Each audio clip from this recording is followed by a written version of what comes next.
Welcome in, everybody, to the Flagship Podcast.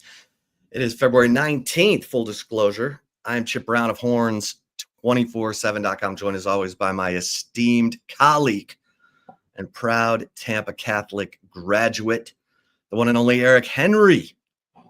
E. Henry, got a lot to get into. Hope everyone had a good Valentine's Day. That can kind of be a recipe for disaster for the fellas, you know what I mean? Can't drop the ball on that one.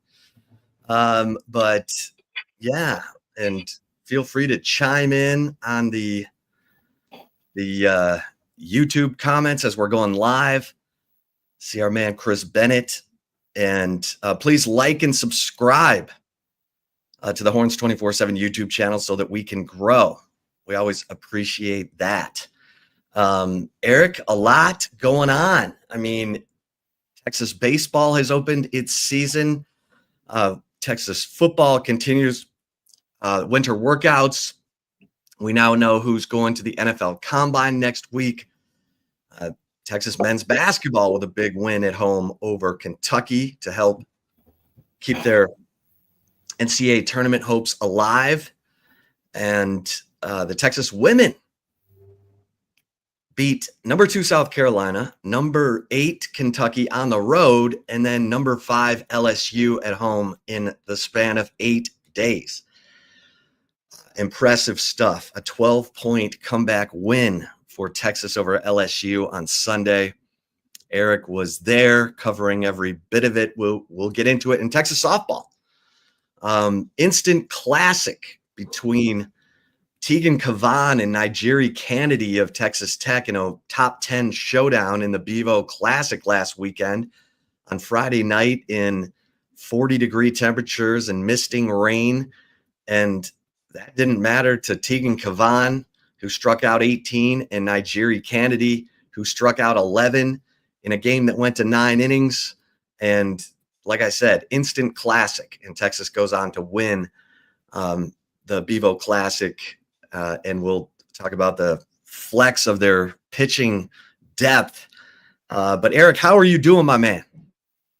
Chip Brown, I am doing well for those of you who are in Central Texas like Chip and I. Hopefully you are staying warm, because the feels like temperature, last I checked about an hour ago, was at 5 degrees. Chip, I know you just were outside a minute ago. I'm sure it feels every bit of that. Feels like temperature here in the Lone Star State. Just try to stay warm, my man. This Floridian, Chip, I'll say this real quick because we got plenty to get to.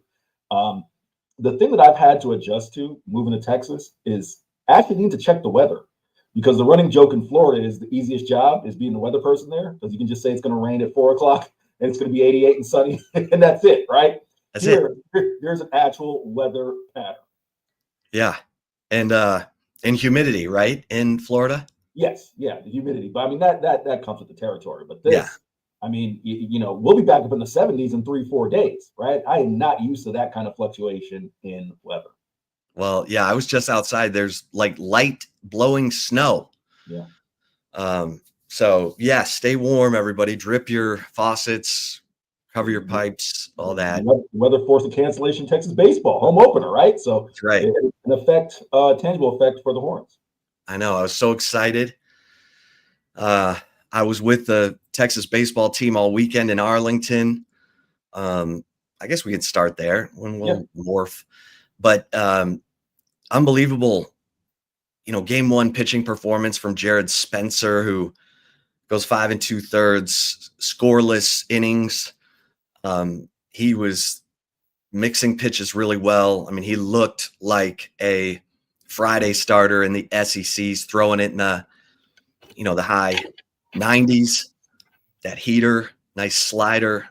They've added a changeup for him, and yet they lose the game because they give up 2 runs in the bottom of the 9th. They were one pitch away from closing the door on a 2-0 shutout. And the pinch hitter Garrett Pike for Louisville ends up getting a 2 RBI single off of Will Mercer. And then Adrian Rodriguez, the star freshman, hits a home run in the top of the 10th. You're thinking, oh, okay, wow, what a Captain Clutch moment. And Louisville ends up scoring 2 in the bottom of the 10th to walk Texas off 4-3. But they were that close to the shutout win. And of course, the following day, they do not only shut out Ole Miss, they run rule them 10-0. And that was a stellar performance from Luke Harrison, the lefty, who's kind of a journeyman. Eric wrote about a little bit about Luke Harrison's journey when he wrote about the mental performance coaching that Jim Schlossnagle, prescribes in the fall with a guy named Brian Kane, a mental performance coach who's worked with a lot of big time people. And Harrison goes, 6 1/3 innings of scoreless pitching, and they win that one 10-0. And then they beat Oklahoma State in the longest baseball game I've ever covered. 16 pitchers in that game. Eric, I know these coaches need to figure out what they've got on the mound, so they're using that game to give guys an inning or a half inning but man, that game started at 6:30 and didn't end until after 11. But Texas wins it 14-8 over their old Big 12 mate, Oklahoma State. And I think Jim Schlossnagle feels pretty good. The starter for Sunday's game, Cade Bing, he was unsettled. He, got a couple of outs, a fly out, a ground out. Then he hit a guy, then he walked a guy, then he hit a guy. So he came out, and then they started the Johnny Allstaff. But all in all, solid weekend. And remember, Texas had a 9-game losing streak at Globe Life Field that got snapped by these Longhorns. So it's no longer the Bermuda Triangle of Texas baseball to go to Arlington and play at Globe Life Field, Eric. And this morning I put out a list of all the players' walk-up songs. My man Eric Henry is a music savant, a music critic in his spare time when he's not serving as a member of the board of tourism for the state of Florida. But Eric, Texas baseball. And then last night you go to the Dish to cover the home opener and it gets canceled. Houston, I'm assuming they were in the building, came all that way. Yeah. For nothing. And no real plans to reschedule that one because it was a Tuesday nighter, non-conference. That is correct, Chip Brown. Yeah. Originally, the game was scheduled first pitch for 6:30. Got a notification about 5.5 hours for it. We're going to move it up to 5:30, try and get this one in with the weather. But, as Chip and I, our amateur meteorology career, we led the show with, weather pattern in Central Texas, unpredictable. So, Chip, it was raining. By the time I got to the Dish, I got there around 3:45-ish, 4. It was a light drizzle to a rain. And the issue was it was going to get chilly. Chip, when I got out of the car, it was about 65 degrees. By the time I got back in the car to leave, it was already in the 40s, right? So the issue was that was going to start turning to ice by the time these two teams took the field and, in theory, completed the contest, which was the reason why it was canceled. Yeah, Chip, I'll just touch on a couple things here in the chat real quick and then piggyback off of you. CB asks, who is the pitcher with the Burt Auburn here? Chip could attest. It's Jared Spencer. Jared Spencer, baby.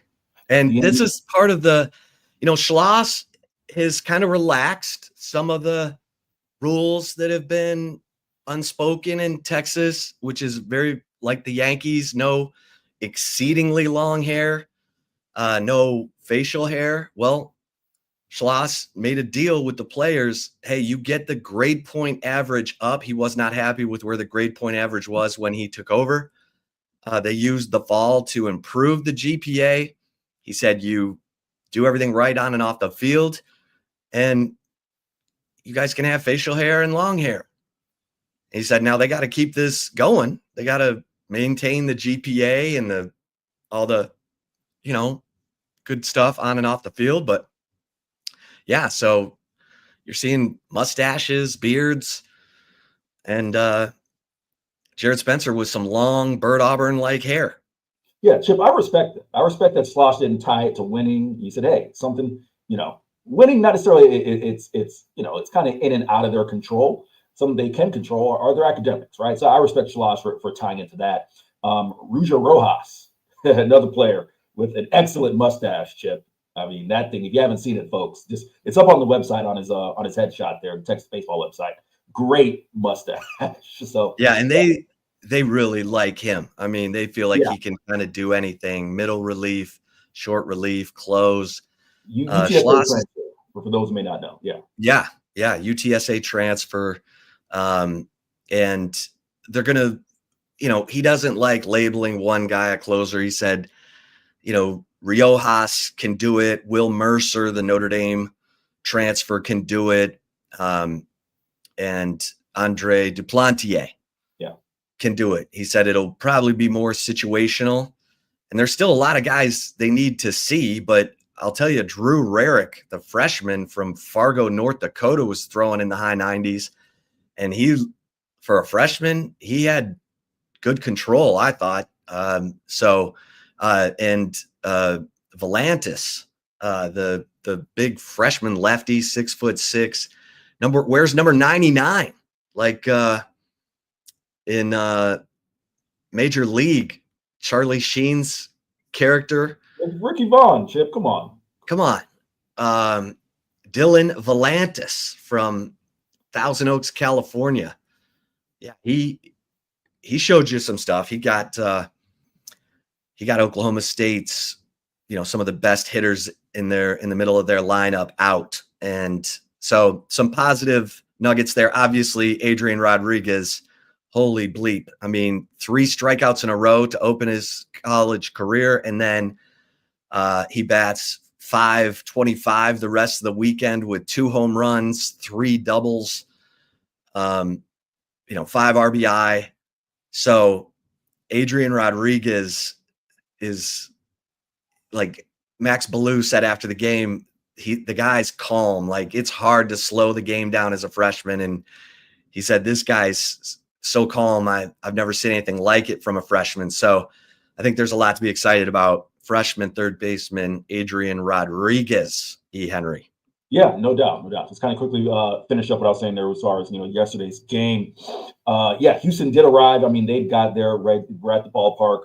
Teams had actually started, kind of just doing a little soft. So I was kind of warming up there, and then as the weather progressed, you kind of saw the implication there that hey, this thing is not going to get in. Some Houston fans actually made the trip, are very vocal about finding out that the game would be canceled, as Chip said.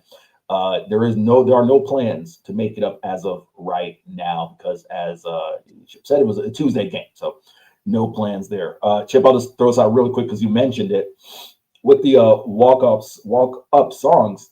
It's an impressive list, Chip. I mean, you got a little Selena, you got a little Damian Marley, of course, Kimball Schuessler keeping it 9 to 5 as it was last year. His walk up song, which I heard at the regional at Texas A&M. Of course, that was a regional, so they had to play walk-up songs for both clubs.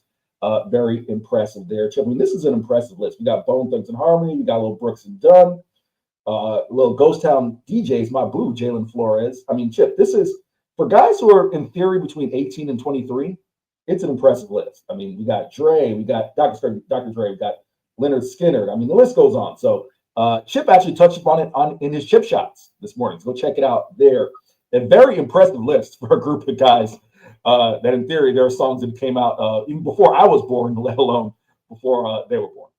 Yeah, check it out over at horns247.com. Max Ballou talks about why he's going with Levitating by Dua Lipa. Yeah. All right, so Texas baseball will play Dartmouth this weekend, and Texas fans will finally get a chance to see these guys at the Dish Friday at 6:30, Saturday at 2, Sunday at noon, currently scheduled. E. Henry, let's get to football, and then we'll we'll get to basketball. We have the names of the 14 players who will be going to the NFL Combine starting next week. Kelvin Banks, Jahdae Barron, Jaden Blue, Isaiah Bond, Vernon Broughton, Alfred Collins, Hayden Connor, Quinn Ewers, Matthew Golden, Gunnar Helm, Jake Majors, Andrew Makuba, Baron Sorrell, the defensive lineman of the Senior Bowl, and Cameron Williams. So everyone always likes to look at the snubs, and snubs probably Silas Bolden, David Benda, but 14 Longhorns at the Combine. I thought it was great that Hayden Connor got in. Yeah, Chip. I'll pick it up right there. I do, to kind of work in reverse. Both Silas and Benda, I thought could have been invited for sure. I mean, Silas, even you want to take a look at his production this year and say, all right, didn't necessarily play a ton at receiver, got snaps, but primarily on special teams. His production at Oregon State, right? Like he had been a starter, previously at Oregon State. You think that would get him there? Benda is a guy who I felt deserved an invite. I mean, you're going to see, and listen, I covered Group of Five football for over a half decade, right? You're gonna when it comes to a guy like Benda, the question is, do you invite a player from a power program like that, or do you invite, I'll throw out a name like a Jackson Woodward, who has probably been the nation's leading tackler, or at least up there over the past 2 years in UNLV, right? Someone who's had back-to-back 150 tackle seasons. That's kind of the toss-up, right? For me personally, maybe I'm just close to the situation here. I think Benda, if I had to choose, I think he'd be a guy I would have taken over maybe a promising Group of Five guy, because those players will have, as you talked about, East West Shrine and other areas to kind of showcase themselves, whereas Benda doesn't get the invite to those places, right? So that's just kind of my take there. But my first thought when I saw the number of Longhorns, Chip, is, and I wrote this, if you want any real indication of Texas being back, I think that's it, Chip. I mean, you can't control. Listen, if the measuring stick is winning a national title, well, only one school here is going to be back, right? You can't take anything, more concrete, more substantive away from back-to-back college football playoff berths, and now back-to-back years that you are sending double-digit players to the Combine. Chip, the year before last, if memory serves me correct, there was only 5 players who had gone to the NFL Combine from that 20, I guess that'd be the 2022 season, 2023 class. So in my mind, Chip, if you want real concrete evidence that Texas is back as far as being a player in college football, I think that's it in my mind. Yeah, in 21, I think it was only Cameron Dicker and Josh Thompson. So yes, I agree with you. That is there's your proof that the program is moving in the right direction. Daniel Jeremiah of the NFL Network and former, Baltimore Ravens scout, has 3 Longhorns projected in his initial mock draft.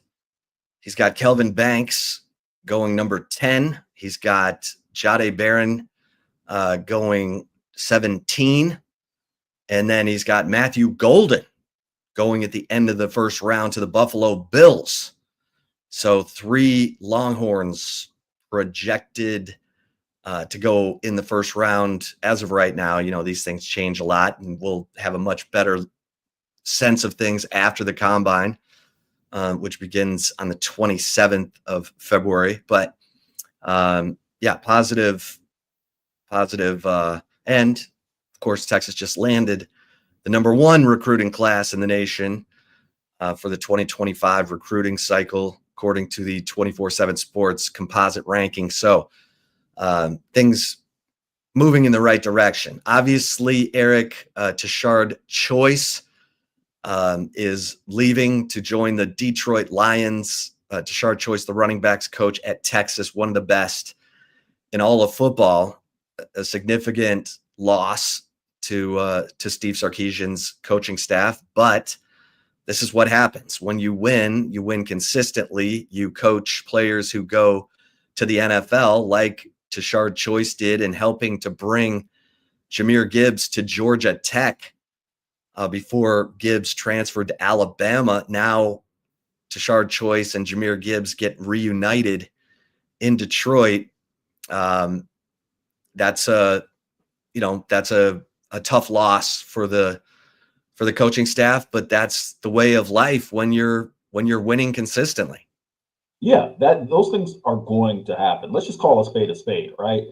It's an anomaly that Texas has been able to retain all three of their coordinators, in addition to some of the position coaches they were able to retain over the past few years. Of course, you get an exception, right? Jeff Choate, had that co-defensive coordinator title. Of course, doesn't call the defense, PK does, but he was someone who went to Nevada. I think there's special circumstances with each of Texas's coordinators that helps them kind of stay in Austin, most notably Pete Kwiatkowski, on the record as saying, I like being defensive coordinator, right? So there's that. But to your point, yes, this is a byproduct of winning. When you have a successful program, Chip, you're able to retain guys that, quite frankly, you probably shouldn't have been able to, and it's just a byproduct of being able to match salaries and things of that nature. But the thing I took away most from Tashard Choice's decision to join the Detroit Lions, Chip, is it's an indictment on the Dallas Cowboys, because clearly Tashard Choice saw, I don't want to be a part of that, traveling circus. If I can be, and I'm sure you'll appreciate this, Chip, as a Lion fan. 5 years ago, who would have thought, all right, the more stable organization you want to join is the Detroit Lions as opposed to the Dallas Cowboys. And of course, like you noted, he's reunited with Jahmyr Gibbs. Of course, that certainly didn't help as well, but joining an organization that is continually trending upward. So Tashard Choice, well-earned, I don't want to call it promotion, but well-earned opportunity at the National Football League level. Yeah.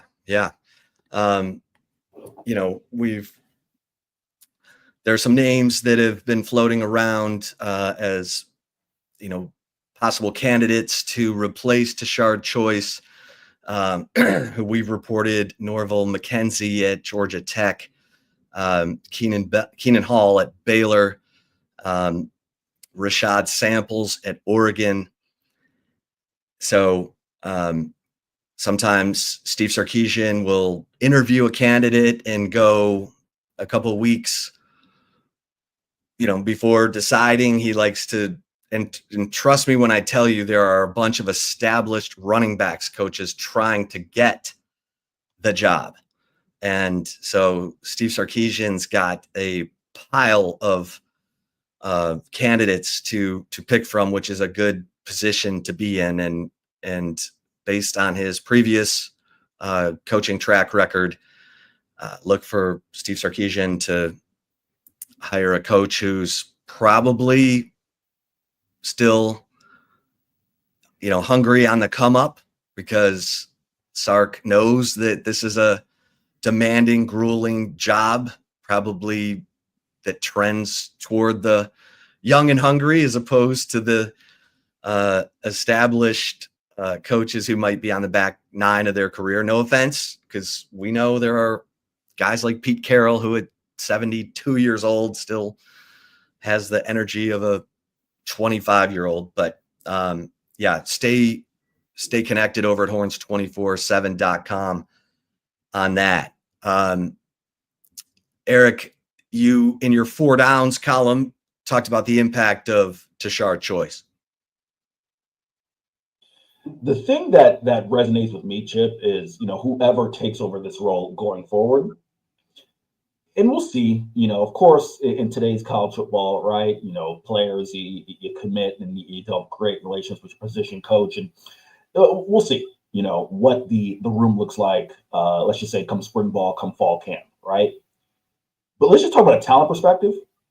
That's the impact that Tashard Choice has had on this room. He takes a guy like Quintravian Wisner, in essence, I don't want to say he was, not necessarily someone who was talented enough, but a late take in that class, develops him from a 3-star late take to someone who's a 1,000-yard rusher. You recruit CJ Baxter, of course, off the knee injury, but was the nation's #1 recruit. You land a Ricky Stewart, a James Simon, Christian Clark coming back from injury. Jarrett Gibson showed flashes of potential. That, to me, Chip, is in addition to, of course, his work with guys like Jonathan Brooks and Bijan Robinson. Didn't even mention that in the article, just went with the guys who are currently on the roster. That, to me, Chip, is his lasting, memory, lasting kind of, imprint on Texas football. And it's one that, quite frankly, Texas fans have to be real thankful for. Regardless of his decision to leave, he's leaving that room in excellent shape. Yeah, he stocked it. That's for sure. Everyone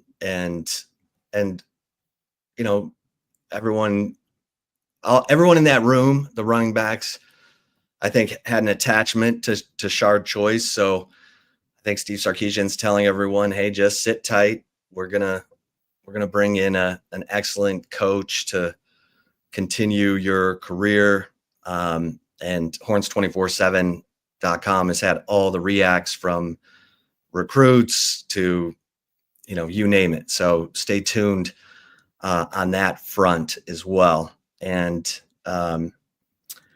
Eric, anything else on that front before we move to basketball? One quick note, Chip.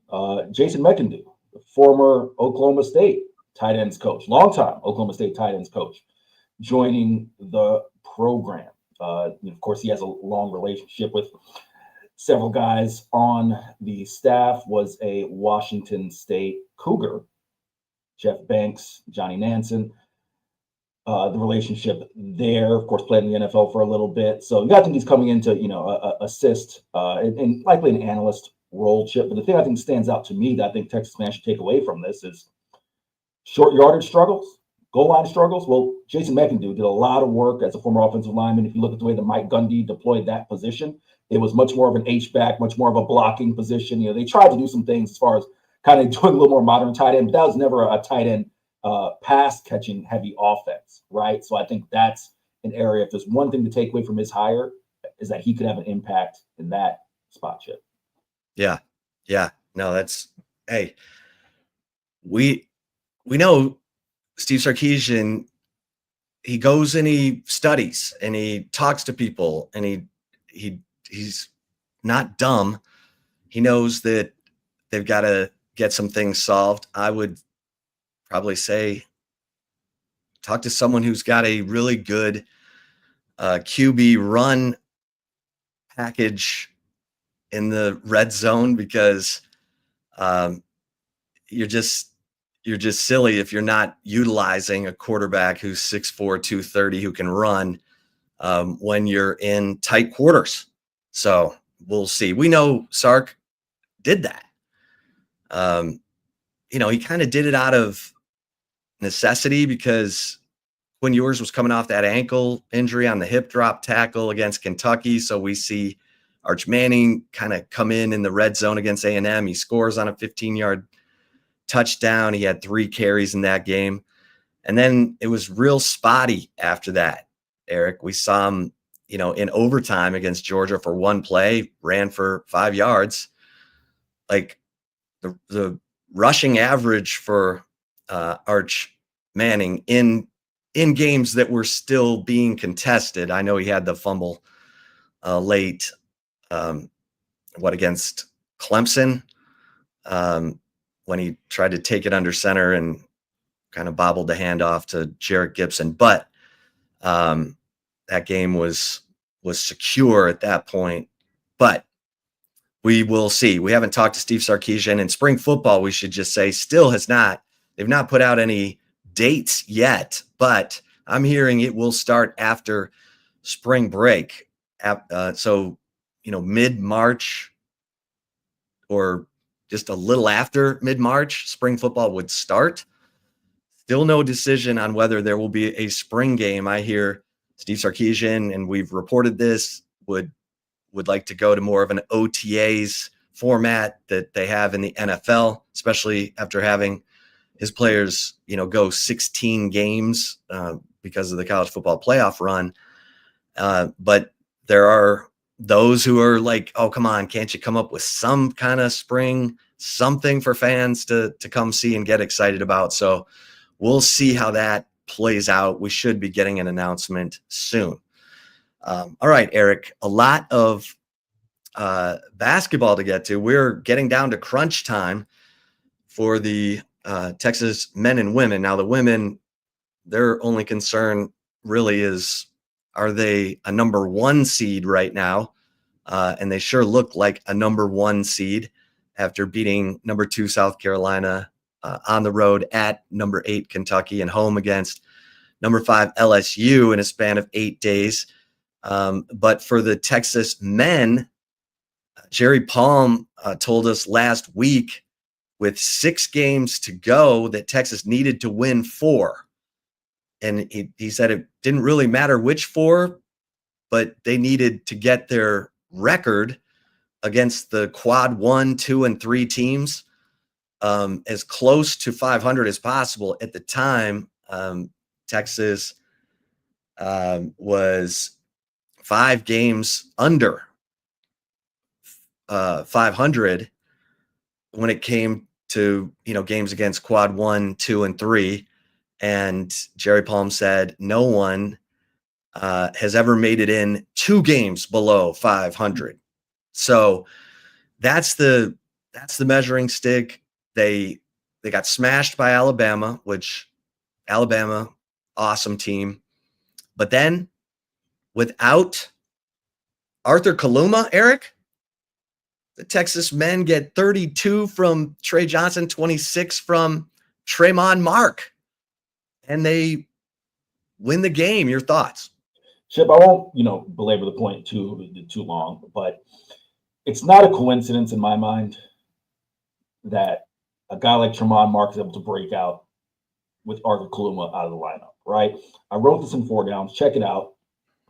Whether it's Jordan Pope, whether it's Tremont Mark, whether it's Julian Larry, Jason Kent. Jason Kent was also stepping up, had 18 against Alabama, had 9 and 6 in the win over Kentucky. Chip, these are all guys who were full-time starters, or in the case of Pope and Mark, their team's first option as far as scoring. Now, there's no doubt that from a talent perspective, this Texas roster has it. But it's a lot to ask these guys. Jordan Pope, Chip, averaging 5 less shots per game than he did last year. Jason Kent, his minutes are cut in half. Was averaging 30 last year, is at 15. Julian Larry, 4-year starter at Indiana State, now he's coming off the bench. Tremont Mark, getting I believe he's at a 5.2 less shots per game than he was last year. Lowest scoring average he's had since he was a freshman. Of course, his sophomore year got hurt and lost most of his year. This is a lot for these guys to adapt to these new roles, and it's not a coincidence that when one guy is out, another person is able to step up and be a little more natural in whatever that role is. For Tremont, it's him as a scorer. It's him as a ball handler. Jason Kent, okay, he's getting a few more minutes. Now he doesn't look like a guy who's just, no disrespect to Jason, getting cardio out there. He was me playing basketball in high school, right? I was just getting cardio for football season. That's all I was doing, right? Now you see tangible things from Jason Kent. Julian Larry, he slides into the starting lineup. Jordan Pope coming off the bench. Julian Larry's looking a little more assertive as far as his ball distribution, capabilities, right? So I'm not trying to overstate one win, because Kentucky was down 2 players, Lamont Butler, Jackson Robinson, combined for 26 points per game. If they have those guys, maybe it's a different outcome, right? But I do want to say, if you take a look at the rest of this schedule, Chip, South Carolina coming up on Saturday. They're going to have the rematch at Arkansas the next that week on the 26th. Then you go Georgia, Mississippi State, Oklahoma. Chip, all those teams pretty much in the bottom half of the SEC. I believe only Arkansas, if memory serves me correct, is ahead of Texas in the standings. So, excuse me, Mississippi State is. I should be. So you're going to have opportunities. The big thing for me is, can Rodney Terry, he preaches being a star in your role, can he find a way to get? He doesn't have to get all 4, right? It's unreasonable to say we need all 4 guys to be that best version of themselves on every night. But can you get 1 or 2, right? Because you saw it against Kentucky. If Trey has a co-star, and in this case with Art out, that next guy was Tremont Mark. So I guess if you can find a 3rd consistent scorer, this Texas team, I think, is going to have a chance to do some things. I'm not saying they're going to make an Elite 8 run, but they'll have a chance to look better than they have, which has been a seesaw team, not even a 500 team in SEC play. It's been up and down. So to me, it's just a matter of getting more out of these transfers. Because I think you've seen it, Chip, especially in the Kentucky win. If you can get a little something out of Jason Kent, you can get, it doesn't be 26, but you get 15, 16 consistently out of a third guy. Arthur Kaluma is going to give you everything he has. Then you got something, Chip.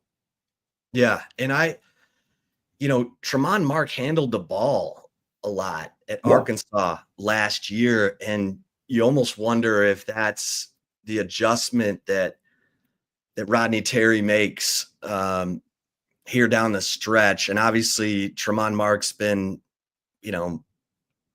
battling different stuff, nagging injuries, that kind of thing. And they got to get Arthur Kaluma. That's probably the most impressive thing about the Kentucky win, honestly, because we were talking, we've been talking the last couple of weeks how Arthur Kaluma is probably your most, outside of Trey Johnson scoring, Arthur Kaluma is probably your most consistent. And then he injures the knee, and now the bye week comes at a good time for Texas so that he can rest up. Maybe Kendall Weaver comes back. Because Rodney Terry hinted at that, right? That Kendall Weaver could make an appearance against South Carolina. Yep. So I don't even know where he fits in, but his defense is excellent. And look, the more bodies, the more options, the better. But man, it has been a roller coaster trying to figure out who's going to show up scoring from night to night. Pope goes for 40 earlier in the year, and then he'll have an 0 for night. And Tremont Mark goes 2 of 12 against Alabama, and then goes for 26 against Kentucky. So that's why Rodney Terry, Frank Haith, that's why they make the big bucks, right, Eric? Listen, you hit the nail on the head. And like I said, I hate to put it all on the staff, but it is on them, right, to find a way to get the best version of these guys. Because as I led with, it's not that they're Chip, this isn't, and I hate to throw my guy under the bus, this is not an IT Horton situation from last year where, okay, this player just isn't necessarily living up to expectations, isn't fitting. All of these guys have shown at one time or another this year that they can break out. It's just a matter of their role being different nightly. Yeah. And that's, talk about crunch time. We are in it, but Texas will take on South Carolina, on Saturday at 7:30? Saturday at 7:30. Yeah, 7:30. Late tip there in Columbia on SEC Network. We mentioned the Texas women. What a game against LSU, because LSU is as athletic and long and swag as they come. And, Maddie Booker is 0 for 11 in the first half. Texas is looking like it's a little too big for them. But Eric, when it mattered most, you saw Brianna Preston and Jordan Lee step up. In fact, the 5 on the floor for the final 5 minutes of this game, it was Maddie Booker, Rory Harmon, and Kyla Oldacre, with Brianna Preston at the point, Rory at the 2, Jordan Lee at the 3, and Maddie Booker at the 4, and it worked. Rory Harmon struggled to shoot the basketball, but at the beginning of the fourth quarter, it was Brianna Preston and her, pressure defense, her steal and coast-to-coast layup. Jordan Lee hits a big 3. They kind of energized the veterans. The veterans were kind of, trying to get one-on-one, and it wasn't working great. And then they get that energy boost from the youngins. And then, Maddie Booker and Rory Harmon started hitting, and they end up outscoring LSU 21-9 in the fourth quarter. Great comeback win for Vic and the team. You were there, Eric. Chip, you touched on it. The freshman really, really energized this team and stepped up. Maddie Booker, first off, her, we talked about Texas baseball's mental toughness. How about Maddie Booker's mental toughness, right? Because it looked Chip, this could have been a carbon copy of the South Carolina game, not the one they won, the one in Columbia. Texas started 4 Yeah, of that 20. they lost 67-50. Texas started 4 of 26 from the field in Columbia, 4 of 20 from the field in the first quarter. The big difference is against South Carolina, they were down 9 at the end of the first quarter, down, I believe it was 14 or 15 at halftime. This one, it was still a tight game because their Texas defensive pressure kept them in it, and LSU weren't hitting shots. But the thing, as I led with, that really impressed you is when this game, and LSU led by as many as 12 points. Let's not forget that. In the second half, the influx of freshmen. Let's start with Brianna Preston. Chip, you've seen her play, the swagger. She talked about post-game having a little word. She didn't want to repeat what she said because for those, I'll bring you behind the curtain here. Vic Schaefer tends to bring the families of players into post-game. She did not want to repeat around her family what she said to the LSU bench. But talk about that swagger, right? From a true freshman, a little confidence to talk to Kim Mulkey and company. You got to love that, right? Jordan Lee, Justice Carlton gets the start.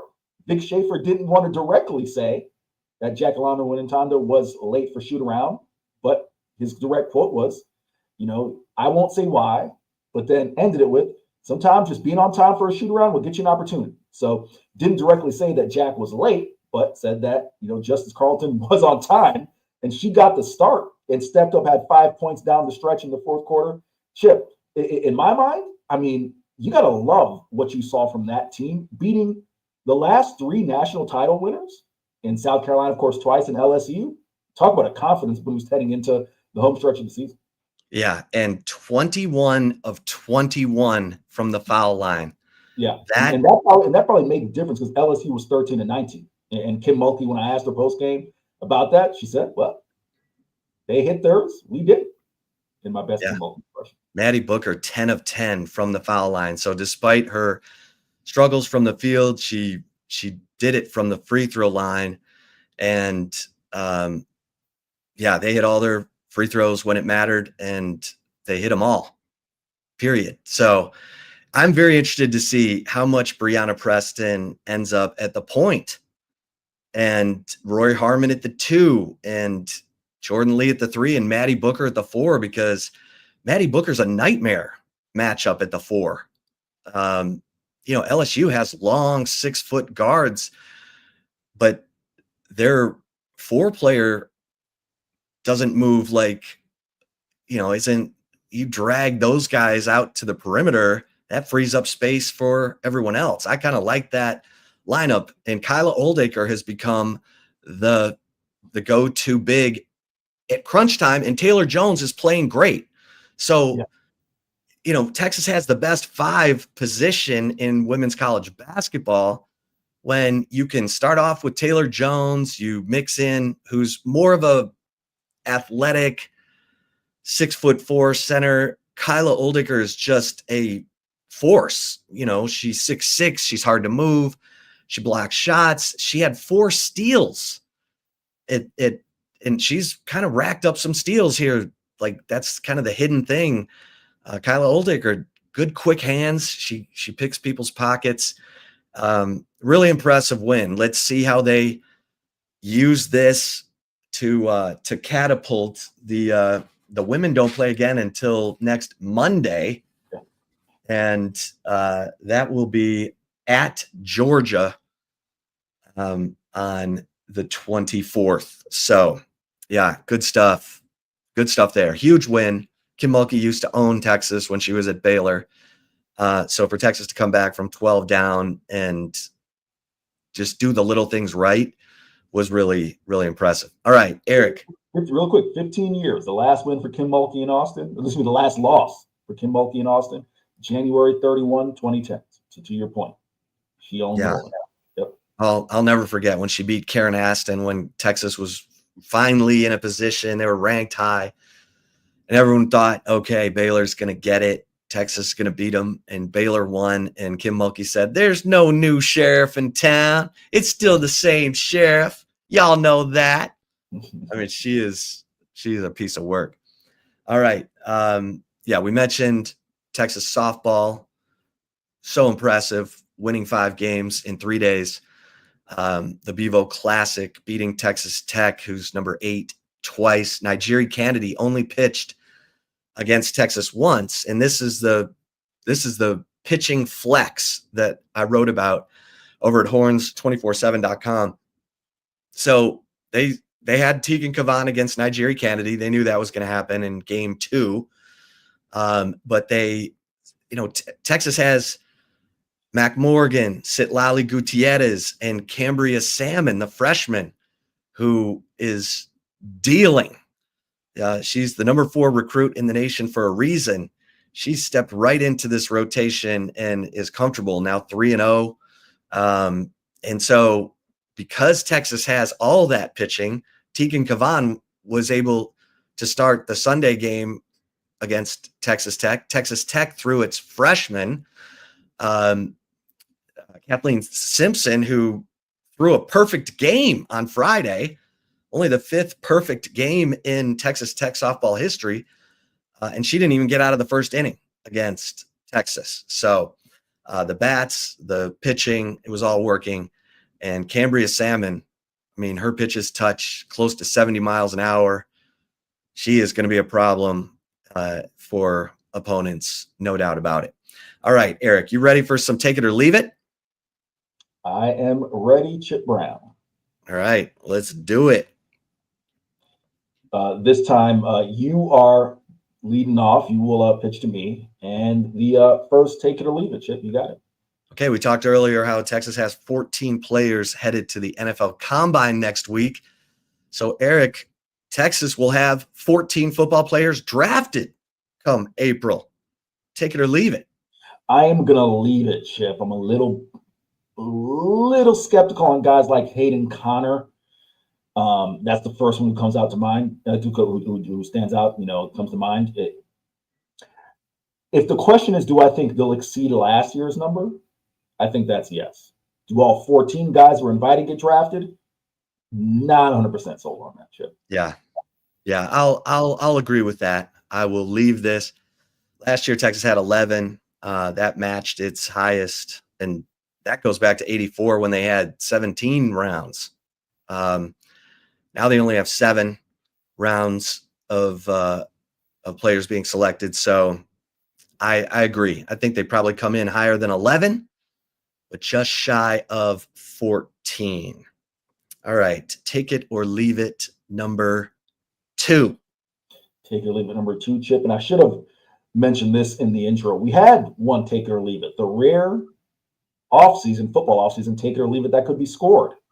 Both of us took that Texas would win all 3 games, LSU, South Carolina, and Kentucky. And they, in fact, did. So that was a win for both of us. So should have noted that in the intro. But take a look at number 2. The odds for Texas basketball to make the NCAA tournament field are currently 50-50, Chip. Take it or leave it. Yeah, I'm gonna take this because if they have to win 4 of their last 6, and they beat Kentucky at home, which they should do, they should win at South Carolina. Then they have to win at Arkansas and home against Georgia, and then at Mississippi State. Those are going to be 2 tough games. So I mean, at Arkansas, at Mississippi State, those are going to be tough games. So to go 4-2 down the stretch, I think 50-50 is about right. Plus, we don't know what the heck's going on with Arthur Kaluma's knee, and is he going to be able to recover? So I'm going to take this, Eric. What say you? Chip, I am a little bullish. I am going to leave it.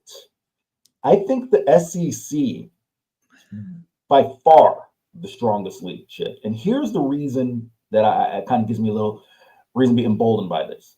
It feels like every SEC coach we talk to post-game, Chip, is making a point to say, well, this is the strongest league. We think we should get X amount of teams. Playing in the SEC, it's almost a sigh of relief. Then you get to the NCAA tournament. I don't think that's a coincidence, Chip. I think they're trying to send a message to the tournament committee that even if there is a 7-9 team, excuse me, let's try again. There's an 8-10 team, 18 league games in SDC play, 16 for the women, 18 for the men. If there's an 8-10 team, they should get in, Chip. So I'm leaving. I think the Longhorns, they'll do what they need to do and they'll get in. Okay. All right. That would be good. No doubt about it. All right. Take it or leave it. Number 3, Eric, after beating number 2 South Carolina, number 8 Kentucky on the road, and number 5 LSU in 8 days, Texas women's basketball should be number 1 in the polls. Take it or leave it. I am leaving this, and don't get me wrong. I thought what Texas women's basketball, Vic Schaefer's club, did was very impressive, and they have a strong case to be number 1. However, there's a head-to-head. I got to give the tie to the team that won that. And, of course, Notre Dame did beat the Longhorns earlier this year. Because of that, Chip, I will give the tide to the Fighting Irish. What says you? Yeah, I think Texas should be number 1. And I get it. They did lose to Notre Dame. That was in overtime up in South Bend back in January. And Notre Dame's been impressive, but their best win, Notre Dame's best win, is over number 11 Duke. Texas just beat 2, 8, and 5. So I get the head-to-head. They did. Sorry, Notre Dame did beat number 2 UConn. So, and number 3 USC. Okay, I will swallow my sword and say that I'll leave it. I'll honor the head-to-head. I didn't see the wins over UConn and USC. So, and Notre Dame, one of the best backcourts in the country. I didn't think Texas utilized its front court to its advantage. This is a different Kyle Oldacre now that Texas is playing with, but let's hope they meet again. It'll be great. All right. And we will meet again. Please like and subscribe so that you get notifications whenever Eric and I are putting out another episode of the Flagship Podcast. We appreciate it so much. And if you want to give us a 5-star rating wherever you listen to your podcast, we'd love that too. But until next time, we'll see you over at horns247.com. For Eric Henry, I am Chip Brown. Till next time, stay safe, stay warm, and keep the faith.